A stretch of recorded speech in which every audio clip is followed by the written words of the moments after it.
Okay, second chat, and hey, I got the shirt.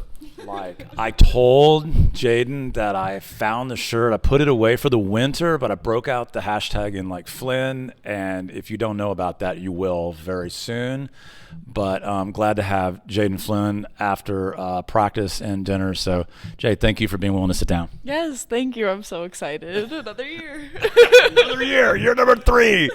All right. So first of all, so many freshmen, like I tried on the bus to like get to most of them and I missed a few and I'll circle back around. But what did you do and what did the veterans do to kind of bring them in and make them part of the team early on once they got here? I think a very important thing that we did was to form relationships with them outside of volleyball. This past summer gave us a really good opportunity just to be ourselves without the coaches. And they really found out about what we're like individually and how we all act together. And I think we did a pretty good job just explaining our dynamic, but they did also a great job asking so many questions. And I think that also helped my group when we were freshmen. We just asked so many questions just to figure everything out, and they did the same. So it's just going well. Is there anything particular going from year 2 to year 3 that you spend a lot of time specifically on, or that maybe you come into this season more confident in a particular dimension of being a setter than your first 2 years? Mm-hmm. I think my confidence is a lot better. As a freshman and sophomore, I had Maddie Bork with me, and she was just such a silent leader. Just watching her, she just showed what a great setter is.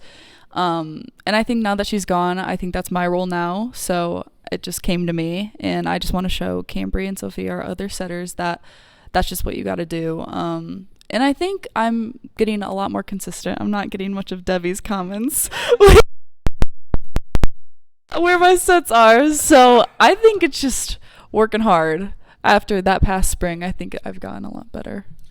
You bring up Cambry and Sophia.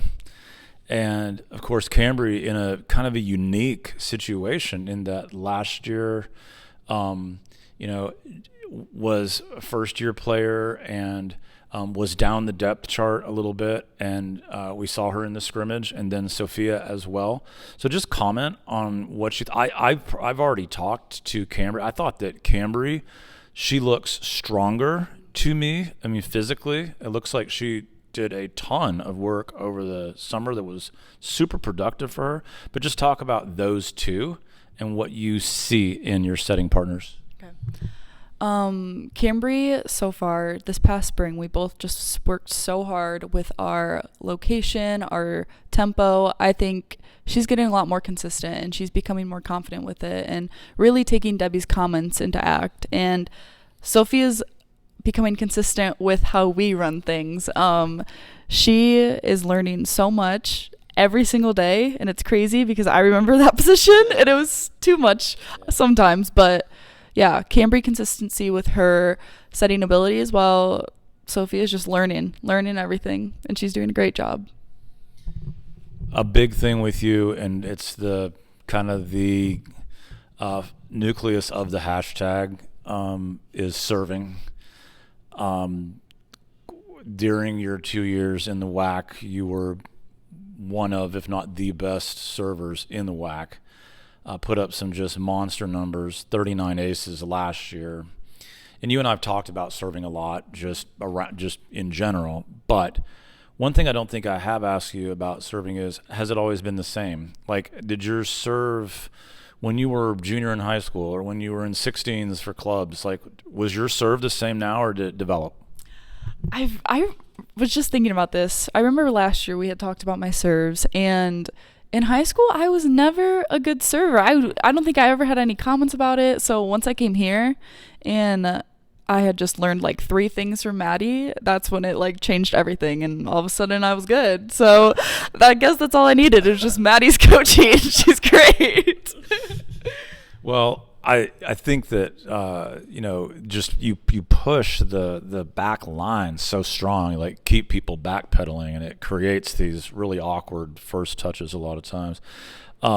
Another thing, it's everybody has, I think that's a fan, they have their favorite part of the game, or they have an image of a particular position they like. And, you know, I obviously love what you bring to the club. I love setters that are also very offensive. I understand we run a 2-setter offense, and I understand that we're not running a 5-1, and that's different. But the concept of dumping, the concept of knowing when to attack on or to push on 2, something that's more in your mind, less of your mind, not. I told you last year I noticed that a lot of times when things got chaotic and you were running away from the net, that you would dump and it would catch people off guard, and you kind of acknowledge that. But talk about the process of knowing when to go through that motion. Okay.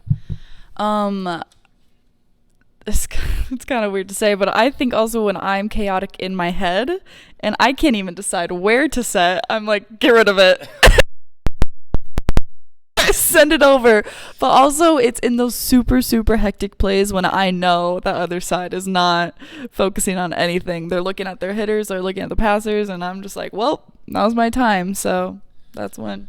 I think that sometimes when you get in long rallies, especially I'm not going to pick on the middles. Well, yeah, I am. I'm going to pick on that. Middles get really repetitious. They get in transition, and they get real rhythmic. And a dump will like break that up. Yeah. Like they just won't be expecting it because they've just been moving in the same back and forth wave for 7 or 8 times over the net, and then that's when a dump's really effective. With this young team, and you talked several times about taking D-Hump's comments and things. As a quarterback, as a leader, as somebody who is out there directing an offense, what is your process of communicating with Coach Humphreys? Talk about how that's evolved a little bit, maybe how it's different now, and talk about maybe when you have something come in your head like, I really need to say this to Coach. Like, what's that process like? I think these past 2 years, it was just kind of keep my mouth shut and just let her just direct everything. And that is still a great amount of what we've been doing, but I'm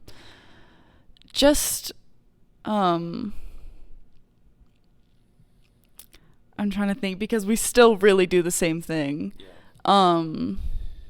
Are there I don't times know. though where it's like you've really got to say something and then you just are out with it? There are times that sometimes it's me, Cam, Bella on the court, and there's 3 other freshmen, and it can get a little weird because I know me, Bella, and Cam all run together. We run fluently, and then there's just these 3 new girls who just don't really know, and that's when I sometimes don't even know what to do with them, and sometimes I'll find guidance with her, and it's a good connection in that area. Jayden Flynn, junior setter now, no seniors on this team, so you went from being the young one to the veteran fast on this, but in action all this weekend. And then as I said earlier when we were talking to Caroline, we want everybody in Shelton Gym on Tuesday. High Point, great program. Everybody who watches this over the weekend, you definitely need to make sure that you're in there. Get a look at Jayden and the club for your real first time against High Point. Jayden, thank you so much. Always a pleasure. I learned from you a lot, so thank you for being willing to sit down and chat. Thank you for everything. Thank you. Sure.